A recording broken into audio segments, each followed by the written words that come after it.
一命二运三风水，风水好坏和你大有关系。欢迎大家来到今天的小酱汁迷你讲堂。今天小酱汁主要给大家讲讲面相，看你近期运势是好还是坏。人的运势总有起起落落，有运气不好的时候，也有走运的时候。其实这都能通过观察一个人的面相变化而了解。在生活中，当人开始走运或者运气走衰时，身体部位都会跟平常不一样。那么具体会出现哪些变化呢？小酱汁接下来跟酱友们来聊一下，看看有没有共鸣。一、好运来临前8种面相变化。一、头发突然变黑变亮了。千万别少看头发，头发暗示的变化往往是最快、最直接、最灵验的。头发突然变黑变亮，说明你这人的气血由原来的弱变旺了。用中医的话说，就是气血足了。气血足肯定就精神好，所以我经常强调的一句话：精神好，运气一定好。因此，你每看到大富大贵或者有喜事好事的人，都绝对是容光焕发的，肯定没有头黑脸黑的。如果你近段时间或者1、2年以来头发突然变化很大，变得乌黑发亮，说明你一定要有好事，好运要来了。二、眼睛变得炯炯有神。有人说这个是不是带点主观性？就是说你看是炯炯有神，他看不一定是炯炯有神。其实这里面是有一个标准在的，就是眼睛里面黑白分明，神采出入自如，这是精力好、精力充沛的象征。精力好，看事情、做事情就清楚，思路清晰，不是没有道理的。所以，如果你的眼睛由原来的暗淡无光，突然变得很有神采，当然不是人为修饰的情况下，也说明你的好运气要光临了。三、鼻翼突然变厚，也会有人就奇怪，说这个鼻翼不是固定了的吗？怎么还会变？当然会变化，面相时刻都在变，这是真理。不过有时候因为过于细微，不为人所留意。有些人没有钱之前鼻子普通的很，一旦有钱，鼻子会变得挺直，甚至有些人更夸张，鼻翼会突然变厚。这个现象预示着一个人要开始走上财源滚滚的好运了，也有可能预示着会取得一位得力的妻子。四、耳朵血色明润。好运气要来的时候，耳也会跟着变化，耳一般通肾。运气不好的时候，耳朵往往多半是暗淡或者色泽枯黄，这是精力不好、容易劳累的现象。一旦好运来的时候，耳朵会变得红红的，或者是白里透红。这种格局说明这人交好运了，做事一定顺利，总有使不完的精力。即使一天睡几个小时，也可以精神昂扬。五、指甲气血充足。运气不好的时候，很多人的指甲是白的。我曾经见过一个人的指甲是雪白的那种，几乎没有气色，看他本人精力实在不行。同样爬一座山，远没有同龄的女性精力好，可见运气也不怎么样。但如果这样的指甲到了某一年突然变得有气血起来，那么说明好运也就要来了。六、面色红润。我们平常形容运气好的人或者家中有喜事的人，都会说红光满面。而在平时脸色比较暗黄，整天无精打采的一个人，隔段时间没见，突然脸色红润，整个人神采奕奕的，这种肯定是有喜事降临，要么就是自身要开始走好运了。当然，这主要是建立在身强体壮的人身上。如果是肥胖者或者年纪大的老人家，就要多注意血压问题了。七、出现双下巴，圆润丰厚。如果你的脸型圆润或者方脸，下巴宽阔，当有双下巴出现时，说明你未来要走好运了，晚年运佳，而且能有一定的固定财富，家庭和睦，子孙孝顺，好运连连，让人羡慕。八、五官发祥。如果最近一段时间发现自己的五官开始慢慢变得圆润，就耳朵都开始变得厚一些、大一些，这个面相看起来有些发福。在面相角度来看，这是转好运、好运降临的征兆，可以恭喜哦。在此同时，也要注意体重的增长。二、人倒霉前的8种面相变化。一、鼻梁上出现青筋。仅限于成人面相上突然出现的青筋，小孩有青筋的属于正常。有此面相的人遇事将遇到生死攸关的大难，如果出差或者去陌生地，需要特别的小心，以防车祸意外发生。如果可以的话，最好不要外出或只去相对熟悉的地方。2. 印堂发黑，这是大家都知道的俗语。一般人在印堂处发黑或者出现枯涩，多主运势出现问题，提醒此类人要多注意安全，切莫有侥幸心理，否则后悔莫及。如果非要外出远门的话，建议在印堂处擦点油。3. 嘴唇发青，嘴唇如果发青，那么多代表会遇到不利的事情，可能有牢狱之灾，或者身体损伤，或者车祸之类的现象。所以如果发现自己的嘴唇发青色，那就要多加注意。易经天下特别提醒，脾气急的朋友遇到此类现象，一定要多理性处理问题。4. 人中发黑，在面相上，如果人中处发黑，多主遇到不利的事情，请多出入安全的场所，多有一份心为好。5. 两耳发黑，如果2个耳朵发黑，要首先看是不是身体出现问题，是不是肾出现问题了。一般2耳发黑主容易出现车祸或者意外的受伤之灾。6. 鼻头长痘红肿，从面相的角度上看，鼻子代表的是财禄宫，这个宫主管财富。如果你的鼻子不小心划伤、碰伤，或者时不时的流点鼻血，那么表示你在近期会有破财的先兆。如果你的鼻子长时间长满粉刺、暗疮之类的东西，比如人们常说的草莓鼻子，这个不好，预示你长时间财运不利或者破财。这个时候也要注意自己的情绪，避免和别人出现口头之争，导致自己处于不利的局面。7. 眼睛突然大小眼儿，这种大小眼儿不是先天性的大小眼儿，这种情况是由于某一只眼睛上面的上眼睑出现睁不大开的情况，才会使双眼看起来大小眼。眼睛是相学中精气神的象征，就像早晨刚起床时会因为沉睡一夜而看到大小眼的情况一样，从大小眼能够看出你的精神气。在面相学里，这也能同时象征着一个人的运气、智慧等方面。眼神里若是经常流露出昏昏沉沉的大小眼，或者似醉非醉的神情，那么说明你的财运状况表现不为理想，也会影响在工作中的积极性，使事业上太过低迷的话，你的收入也会随之下降。8. 迁移宫磕伤破损，迁移宫又名天仓，迁移宫在前额左右眉尾上方的靠着发的部位，这里能够考察一个人的求财力度。如果这个位置出现磕伤破损，就有意指一个人的财运情况会变得不太稳定，因此会发生一些破财的情况，并且迁移宫代表着一个人外出的运势。若是迁移宫磕伤破损，那么就要注意外出的安全，仅仅是破财那么简单了。一旦出现这种情况，最好就不要外出旅游，而且要小心，不能投机过度，导致出现严重亏损。除此之外，如果自己佩戴的护身符如玉器水晶，如果突然碎了或者断了，多是辟邪挡灾，也有可能提醒会出现不利。在古往今来的许多历史中都有记载，不过具体情况要具体分析。总之，凡事起于微，所以多做个细心人，在小的征兆上多加注意，就可以避免很多事。运三风水，风水好坏和你大有关系。欢迎大家来到今天的小酱汁命理讲堂。今天小酱汁主要给大家讲讲哪种体相的人天生有福。人人都希望自己福大命大，从佛教因果角度来讲，如果这个人福气大，那必定是前生或者现世积功累德，行了不少善事的结果。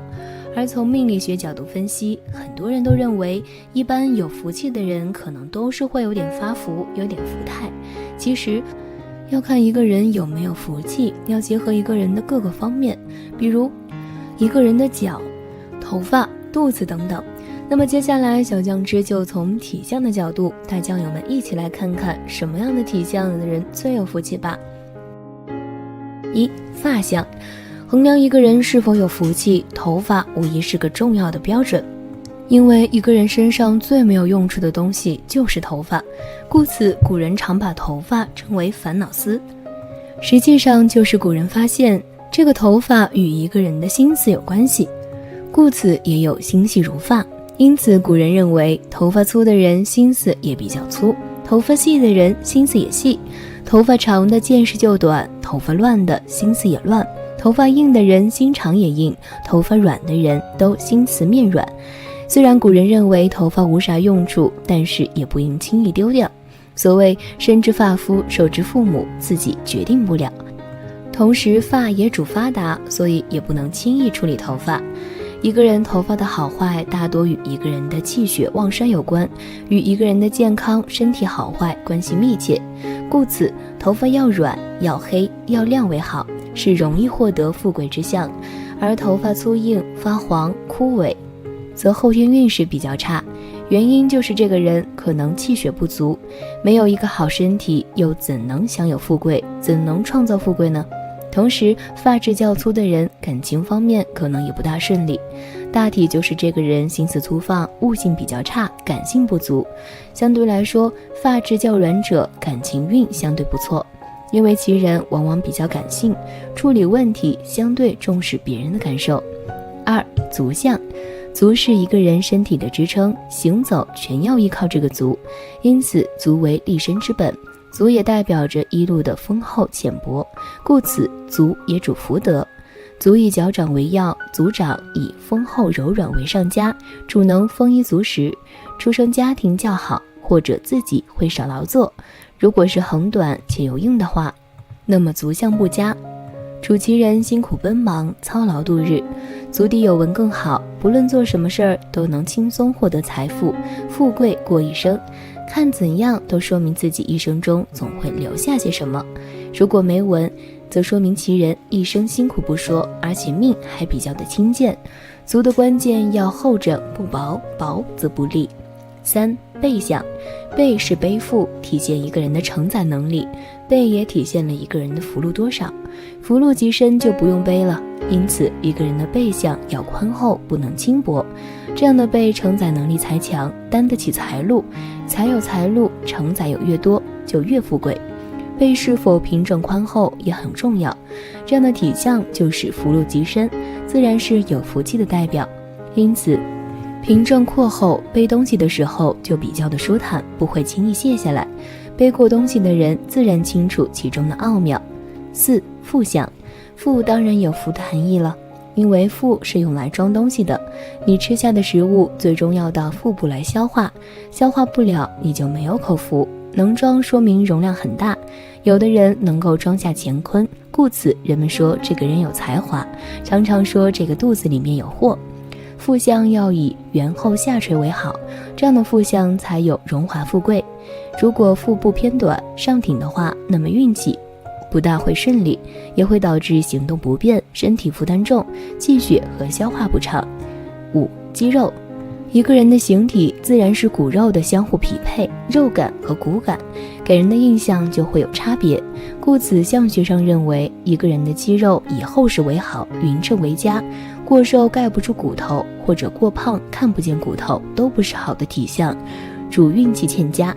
同时也要注意肌肉的纹理，不要横着来，不然其人处事较爱耍横，自然不是福，常常有飞来横祸。除了纹理之外，肌肉也不能突兀或者低陷，不然也主其人福禄不足。6. 臀相。面相学上认为一个人的臀部是这个人的财库，财库当然是越丰厚为好，故此臀部要以厚实为好。如果瘦臀的话，一般财运都不佳，常常是爱乱花钱，存不住钱。财有库，需要的时候便可以支度，不用的时候则放在那里，生活自然安定平稳，自然属于福气。7. 肩相。肩是用来挑东西的，自然体现一个人的负担能力，挑担的东西越多越舒服，自然就是福气。故此一个人的肩膀要以圆滑丰满为好，这样有利于财运，也体现其人的能力，以左右平衡为佳，不能瘦弱或者下滑，肩的形状不好则运程受阻。8. 肢体。一个人的福气往往来自于这个处事公正、中正、中庸、平衡和协调能力。故此，对于肢体来说，这个人如果具有福气的话，还是肢体匀称、平衡且协调性好的人。假如四肢中明显感觉到不对称、不匀称，则说明福德有损或者不足。这里的关键是协调性，一个身体协调性好的人大多有不错的福德，因此他们身段柔软，可屈可直，适应能力自然强。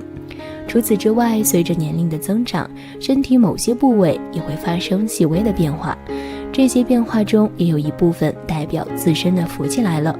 小酱汁接下来在此简述一些较为明显的有福表征，感兴趣的朋友们接着往下看吧。1. 双下巴。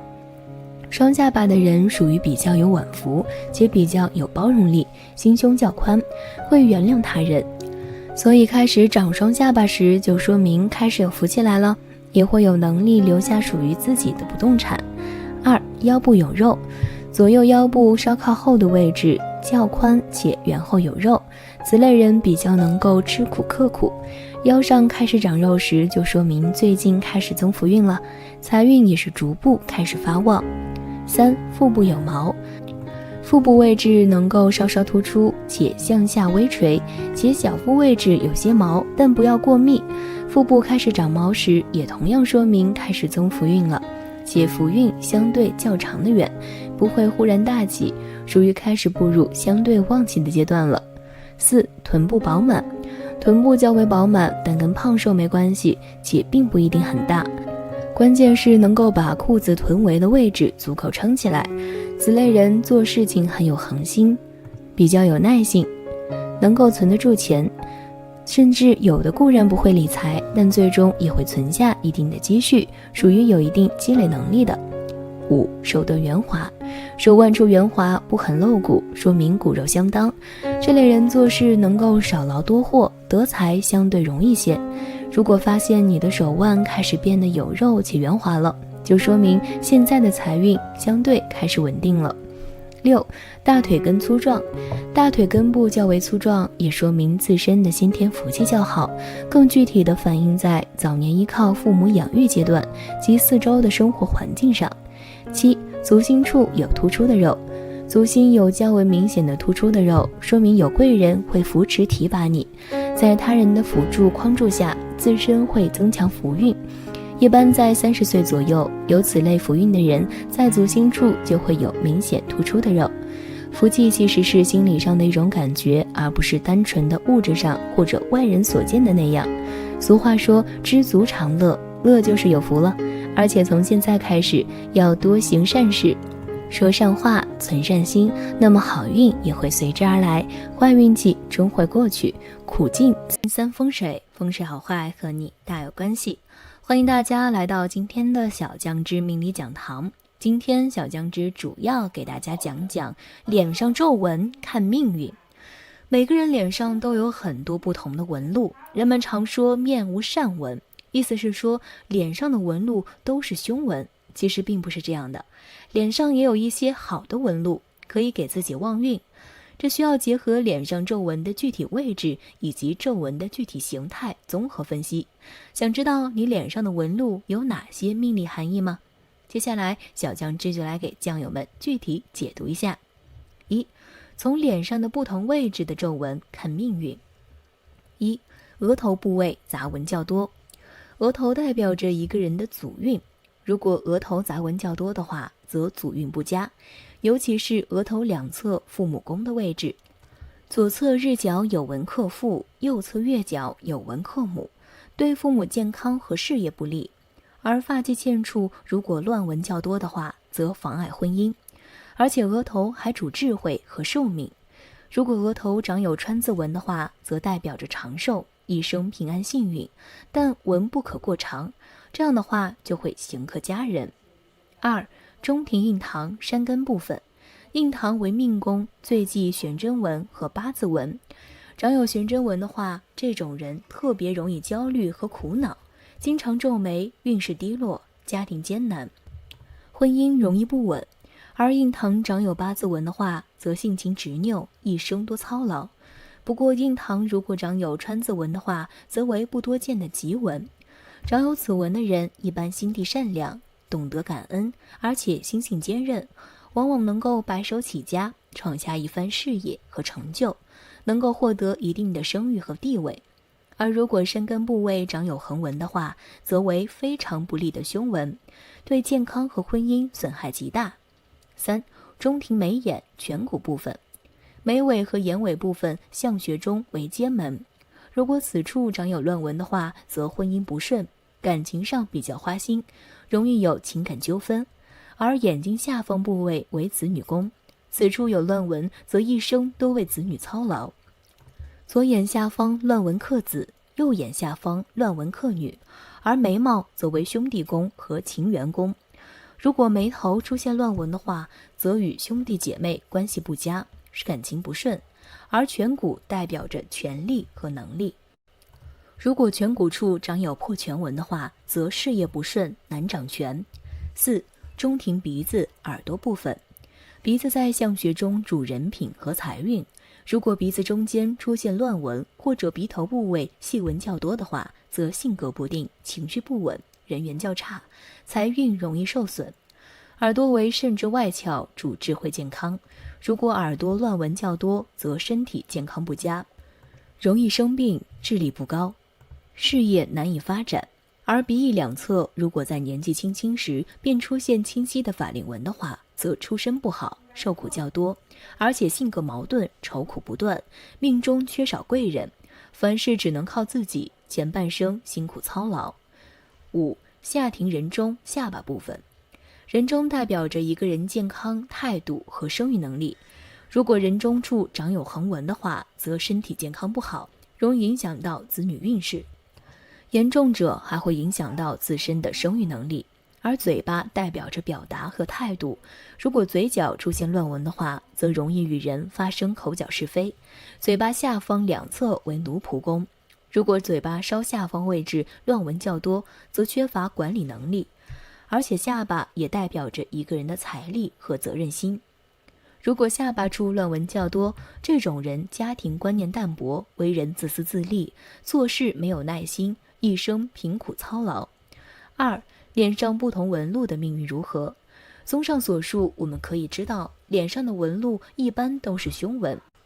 那不同的皱纹又蕴藏着哪些命理特征呢？小酱汁接下来给酱友们分析一下。1. 额上华盖纹，华盖为孤独之星，仅有一条，纹尾上翘而不能中断。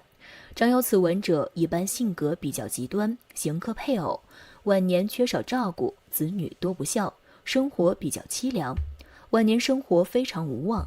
虽然个人能力非常强，但是一生辛劳，纹越重越容易陷入孤独。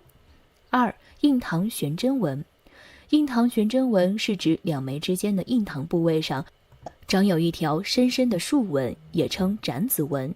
长有此纹的人性格非常刚直，做事不达目的誓不罢休，争强好胜心非常强，而且脾气也非常的不好，控制欲非常强，独断专行，最克配偶和子女，同时也比较的破主业。3.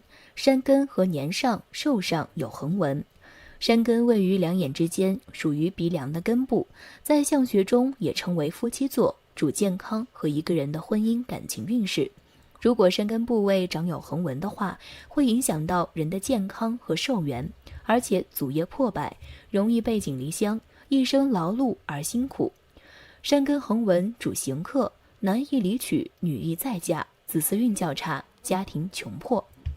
4. 苦泪纹，与抬头纹早泄一样，苦泪纹就是指法令纹早泄，而且一般情况下，拥有这样恶纹的人早早就要为赚钱养家而发愁，而这样的人一辈子都没有清闲的时候。结婚前需要帮助父母赚钱养家，结婚后则需要为妻子、孩子操劳一辈子，一点儿也不敢休息。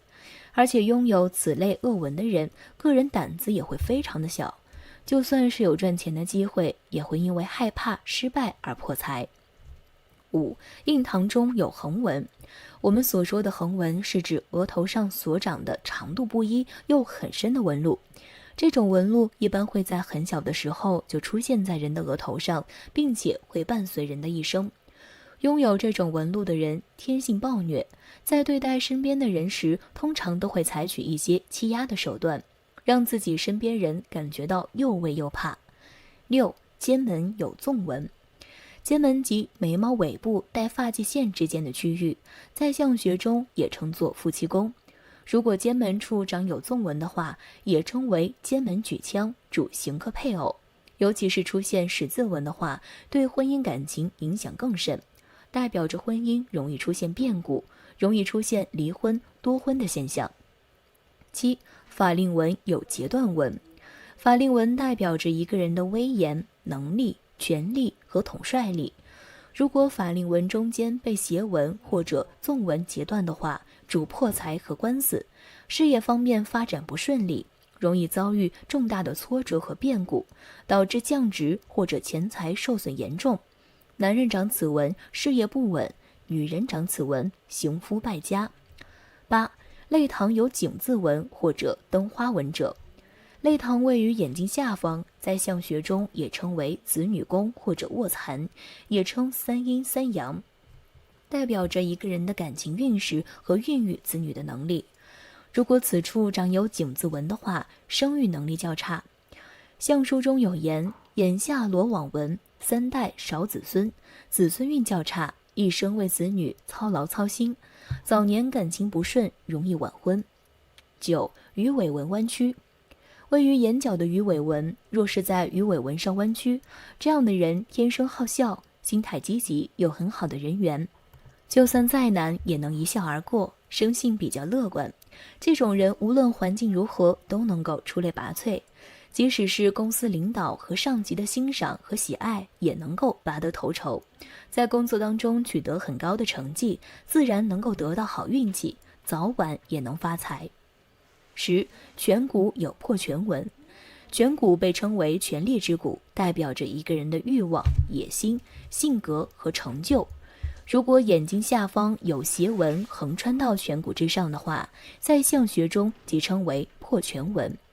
颧骨代表着一个人的主见和魄力，这种人一般很有想法，但是意志不坚，导致事业不稳，容易导致权力和钱财方面的丧失。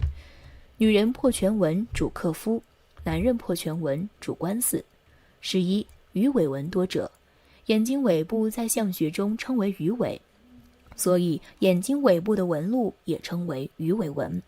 鱼尾代表着夫妻感情，如果一个人的鱼尾纹路非常杂乱的话，则男克妻，女克夫，对待感情非常的不专心，也比较的花心，为人好色多情，尤其是中年时期会有出轨的可能。中年时期婚姻易出变故。12. 嘴边多纹如嘬囊。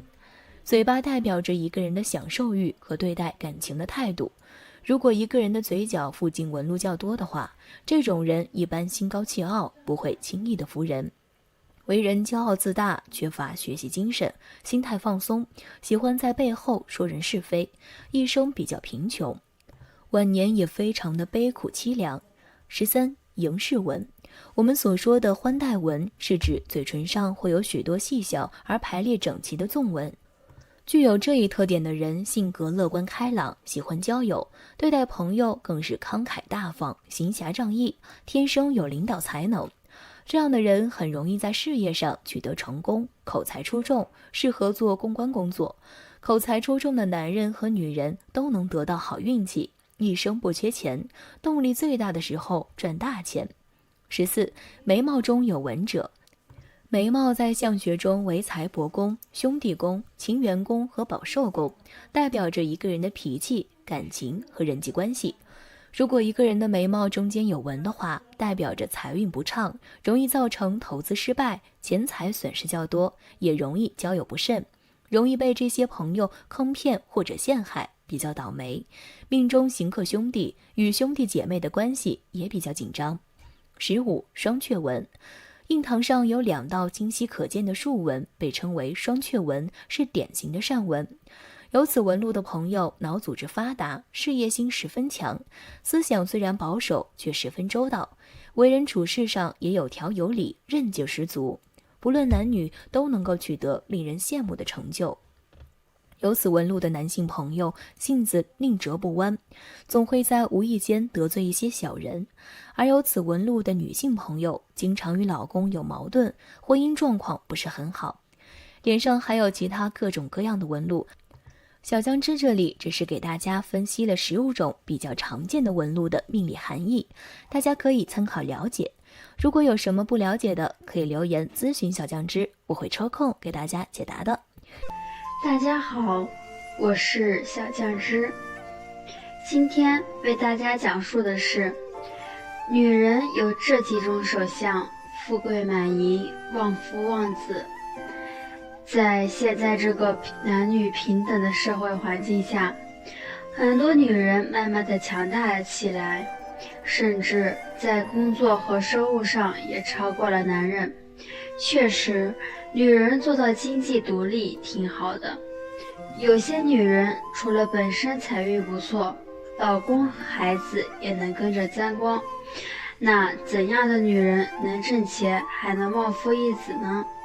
下面请大家跟着小编从手相特点去了解下最不缺钱花的女人手相，赶紧看看自己有没有上榜吧。1. 掌心红润，皮肤有光泽。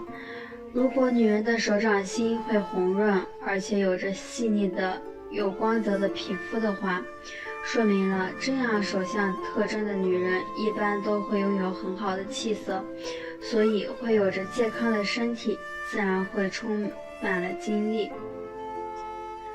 在生活中，一个人最重要的就是拥有好的气色，充沛的精力，这样的话自然会迎来好的运气，所以根本就不忧愁工作的。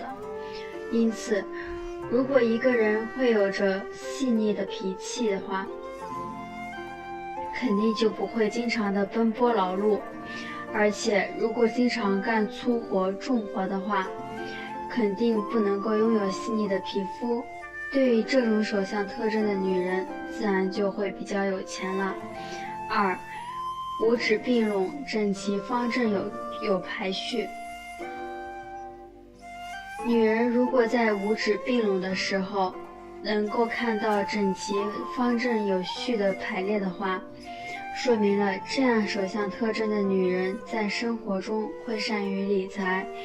一般来说，这样手相特征的女人能够利用自己细腻的心思去做事情，而且会具备了周详的计划。因为自身会具备一些风险意识，所以肯定不会盲目的去花钱。而对于五指的排序，该长就长，该短就短，说明了这样手指的主人做事情的话能够分清楚主次。因此不管在生活中还是在工作上，都会有很好的安排，而不会出现糟糕的情况。3. 方方接接，内短外长，似竹筒。如果女人的手指甲方方接接的，而且手指就像竹筒那样形状的话，说明了这样手相特征的女人会比较有钱。在手相学中，一般男人的手指甲需要方正，最好就像长方形、椭圆形那样，但是女人的指甲就应该接接的，而且手指不起结最好。这样的手相特征的女人自然就会拥有很好的钱财运势。4. 手掌四方，皮滑肉厚，软绵绵。女人如果摊开手掌，能够看到皮滑肉厚而且软绵绵的手相特征的话，说明了这样手相特征的女人会比较有钱。也就是说，女人的手掌就好像切开的豆腐那样，会有着方正的形状，而且掌心有肉，会在周边隆起，加上有着滑滑嫩嫩的皮肤的话，一般对于这样手相特征的女人都会属于有钱人，甚至一辈子都不会为了钱财的问题而感到忧心。如果你有上面的特征，那你的财运一生都不会差。但好的手相只是给你的未来做一个预测，提供一个参考，如果想要一辈子不缺钱花，当然还需要自己的努力。小编最后希望大家在未来都能够越活越有钱。今天就讲述到这里，欢迎大家订阅我的频道，你们的支持是我最大的动力。有好的建议，欢迎留言评论，下期再见。